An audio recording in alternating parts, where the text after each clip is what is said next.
Însă, în orice caz, ceea ce se vede și ceea ce s-a întâmplat este că statul a constatat că a ieșit președinte votat masiv de poporul român, cineva care este din afara sistemului. Și atunci, evident că s-a acționat în consecință. Înseamnă că nu mai este democrație. De fapt, nici nu știu dacă a fost democrație în acești 35 de ani. A fost probabil o simplă pușcărie mascată. Așa că măștile au căzut,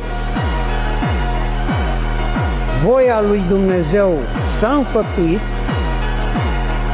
pentru că grâul și neghina au crescut împreună în această perioadă până la seceriș.